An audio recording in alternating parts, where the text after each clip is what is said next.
Je m'appelle Nguyen Tran, je suis professeur en physiologie à la faculté de médecine. Ça fait maintenant 20 ans que je cofondais et co-dirige l'école de chirurgie de Nancy. L'école de chirurgie de Nancy est maintenant, depuis la dernière évaluation par l'Académie nationale de chirurgie, on est devenu la plus vieille école de chirurgie publique parmi les 27 écoles de chirurgie de France actuellement. L'école de chirurgie de Nancy est connue, d'après également l'évaluation de l'Académie nationale de chirurgie, comme la structure la plus performante à l'heure actuelle en termes de simulation chirurgicale. En effet, nous sommes rentrés dans la simulation chirurgicale très très tôt, il y a à peu près 18 ans maintenant, vraiment tout au début de la simulation numérique, ce qui fait que actuellement à l'école de chirurgie de Nancy, nous avons des simulateurs numériques qui permettent d'évaluer nos participants sur diverses spécialités. On couvre quasiment toutes les spécialités. Nous sommes rentrés à plein pied en fait dans ce que vous appelez le e-santé depuis une quinzaine d'années maintenant. Nos apprenants viennent à l'école de chirurgie et suivent un parcours en 3 étapes. Première étape de e-santé, c'est-à-dire ils ont la possibilité de connecter à l'école de chirurgie à des blocs opératoires via la rediffusion ou la diffusion directe des blocs opératoires en 2D, 3D qui leur permet de visualiser, discuter et appréhender un bloc opératoire. Ensuite, ils sont mis sur les simulateurs multiples. Vous savez, des simulateurs numériques qui nous permettent donc un apprentissage progressif, autonome et objectif. Donc, vous connaissez l'intérêt des simulateurs, c'est tout l'aspect de certification des gestes. Tous vos mouvements sont calibrés et mesurables, donc certifiables dans tous les domaines. Et puis, nous avons mis aussi un accent sur le 3D dans une certaine mesure, c'est-à-dire, par exemple, dans tout ce qui est tissu dur, nous avons la mise en place, par exemple, de la reproduction en 3D de l'os temporal pour les ORL puissent travailler sur les problèmes d'implant auditif. Le simulateur numérique vous permet d'être calibré, vous avez des paramètres mesurables, donc certifiables. Cependant, l'ergonomie, le ressenti n'est pas le même quand vous travaillez réellement avec une impression 3D. L'impression 3D va vous permettre d'avoir une structure qui ressemble à un os. Quand vous allez travailler avec du vrai matériel, vous allez avoir le même ressenti, vous allez vous mettre dans la même position que dans un vrai bloc opératoire. L'ergonomie du bloc opératoire est très important pour la préparation du geste. Et ensuite, vous pouvez travailler avec du vrai matériel. Donc tout ça permet vraiment de bien ressentir le geste, l'outil avec lequel on va travailler, la profondeur, l'angle, la force, tout ça crée une vraie compétence. Quand vous travaillez sur le domaine numérique, vous n'avez pas tout ça. En ce qui concerne maintenant un des points forts de notre école, c'est la formation chirurgicale robotique. Nous avons à l'école investi énormément dans cette formation, notamment dans l'acquisition d'un vrai robot SI, Da Vinci. Le problème de formation chirurgicale de haut niveau, un robot ne suffit pas quand on a des groupes de 10, de 12. Et nous, on a plusieurs sessions comme ça dans l'année. On a une quinzaine de sessions qui fait que, vous voyez, en grosso modo, entre 150 et 200 personnes, un robot ne suffit pas. Donc, on a énormément investi dans les simulateurs, cette fois-ci, robotiques. On était le premier au monde à investir dans les simulateurs numériques, robotiques, avec la firme Mimic. Et puis ensuite, après, vous avez le rachat de la firme Mimic aux États-Unis par un Européen qui s'appelle Surgical Science. Et nous, actuellement, à l'école de chirurgie, on a 7 simulateurs numériques, robotiques, qui permettent à la fois de travailler personnellement, et puis on a des simulateurs qui permettent également aux professionnels de travailler en équipe, en robot. Parce que vous savez, le robot, le chirurgien n'est pas en contact direct avec les professionnels qui travaillent en même temps que lui, les assistants, les infirmiers, les infirmières du bloc opératoire. On a mis en place un DU qui est très connu maintenant au niveau national et voire international. La chirurgie robotique, c'est une chirurgie qui, à l'heure actuelle, c'est qu'on appelle encore une chirurgie assistée, avec une assistance, qui est le robot. L'organisation d'un bloc opératoire robotique est le suivant. Vous avez une console, sur lequel le chirurgien va s'asseoir, poser ses mains, et ce console est à distance, donc d'une autre structure avec des bras qui va permettre de mettre des outils qui va pouvoir rentrer chez le patient selon les mêmes modalités que la cystoscopie. Et à partir de là, il y a une réorganisation du bloc qui est très différente. Le chirurgien sur sa console qui peut être sur place ou la console peut être à distance.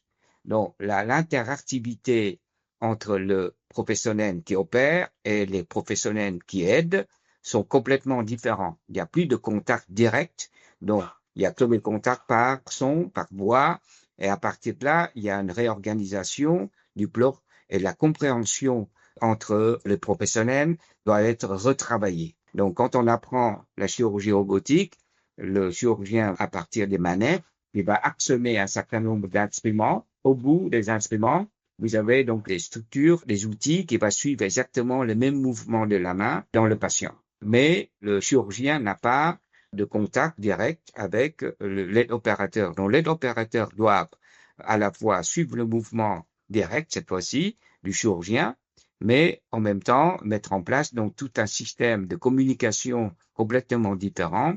C'est pour ça qu'à l'école de chirurgie, nous, on met l'accent sur la formation du chirurgien, bien entendu, sur sa compétence propre, mais pendant le parcours, on met aussi l'accent sur le travail avec son équipe. La plupart des gens qui viennent se former chez nous viennent également avec le professionnel au bloc opératoire, c'est-à-dire les assistants ou les infirmiers.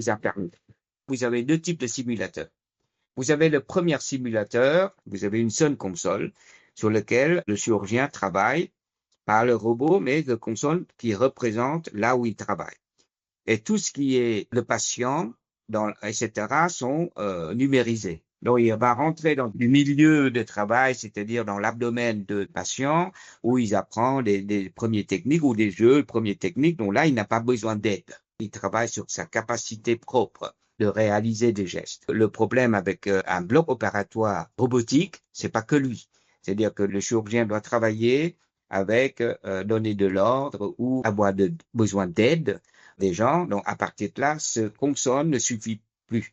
Donc là, il y a d'autres systèmes de simulateurs numériques qui simulent l'opération complète ou la scène d'opération complète avec un élément qui ressemble à un ventre du patient, si vous voulez, et sur lequel, à distance, l'aide opérateur va travailler également. Donc, à partir de là, ce système permet aux deux de travailler sur le même cas pour organiser à la fois l'organisation donc de leurs gestes, mais aussi une adaptation, une harmonisation de leurs gestes devant telle ou telle opération. Un autre point assez intéressant à relever dans notre formation robotique, c'est que nous avons des formateurs, bien sûr, professionnels, santé, chirurgiens, mais nous avons également mis en place en parallèle de l'aide des formateurs venant du domaine d'aviation et notamment de l'armée de l'air. Ce sont des personnels rompus à la formation par simulation, très rigoureux. Vous savez, de la formation simulation, on a toujours besoin de la présence d'un formateur tout le temps. Les apprenants ont besoin de débriefing constamment. Et ça, le personnel que nous avons actuellement, là, cette collaboration privilégiée que nous avons avec l'armée de l'air a permis de mettre en place vraiment un parcours intéressant, original, permettant d'amplifier nos sessions de formation avec un retour très enthousiasmant de la part des apprenants.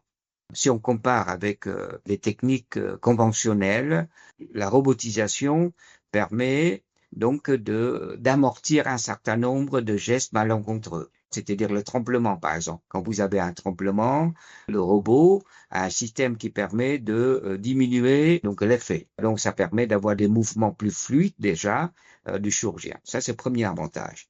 Le deuxième avantage, un avantage qui est cette fois-ci visuel et opérationnel. Quand vous avez la chirurgie robotique avec le système 3D, vous arrivez à zoomer, ce qui fait que vous êtes très très proche du cible. Donc ça donne un avantage visuel qui est quand même sans commune mesure avec d'autres techniques. Là, vous pouvez zoomer et voir réellement le cible Et les mouvements également, la chirurgie robotique permet de retrouver toute la flexibilité donc de la main dans tous les degrés de liberté, ce qui fait que vous avez l'impression d'avoir des toutes petites mains qui rentrent chez les patients, dont les gestes sont beaucoup plus précis. Ce qui a été démontré de façon évidente, c'est la diminution donc de la perte de sang chez les patients, donc c'est quand même important, une meilleure récupération après opération. Les points d'attention sont assez nombreux. La première chose qu'il faut reconnaître, c'est que entre ce qu'on appelle les potentialités et la réalité. La chirurgie robotique a un potentiel à distance, on est d'accord. C'est-à-dire le chirurgien peut être sur place ou le chirurgien peut être à distance à 10 000 km ou 5 000 ou à 100 km. Ça, c'est un potentiel. La réalité du terrain, à l'heure actuelle en tout cas, ou je dirais encore les 5-10 années à venir, c'est que en fait, on privilégie quand même le bloc où le chirurgien est sur place. Parce que une chirurgie à distance est très coûteuse sur le plan financier. Parce que vous aurez besoin d'un chirurgien à distance, mais vous aurez également besoin d'un chirurgien sur place au cas où il y a une conversion. Donc ça, c'est un double emploi. On n'utilise pas encore. Le potentiel fait qu'on sait faire à distance, mais la réalité du terrain fait qu'on privilégie quand même un professionnel compétent sur place. Dans les 10 ans à venir, où il y a de vraies opérations, plutôt de routine à distance, on posera d'autres circuits, d'autres points de vigilance concernant la protection des données numériques en transit, etc., etc. Mais ça, pour l'instant, il n'y est pas encore. Maintenant, ce qu'il faut reconnaître, les études sur les robotiques cherchent toujours pour faire émerger la chirurgie robotique comme une chirurgie moderne, font toujours des comparaisons avec l'ancienne technique et la celluloscopie. Nous pensons que la comparaison est intéressante, mais elle n'est pas à même de démontrer la supériorité de la chirurgie robotique. Les résultats globaux chez les patients sont à peu près pareils, hormis ce que je viens de vous dire, c'est l'économie donc de la perte sanguine et la réduction de l'hospitalisation. Voilà, hormis ça. Mais ce qui est intéressant avec la génération qui vient, des jeunes qui viennent, c'est ils vont utiliser cet outil pour aller chercher d'autres indications que l'on n'avait pas pensé jusqu'à maintenant. C'est ça qui est l'intérêt, parce que comme c'est mini-invasif, donc il faudrait peut-être développer des nouvelles façons, indications, de nouvelles façons de faire. Et là, ça pourrait être intéressant en termes d'usage de la chirurgie robotique. Et ce qu'il faut bien reconnaître, c'est que la robotisation va devenir vraiment une démarche irrépressible, inexorable dans tous les domaines. Le marché robotique va connaître vraiment un développement très important dans les années qui viennent, pas seulement dans la proposition donc des nouveaux robots, mais également dans les indications nouvelles dans tous les domaines chirurgicaux.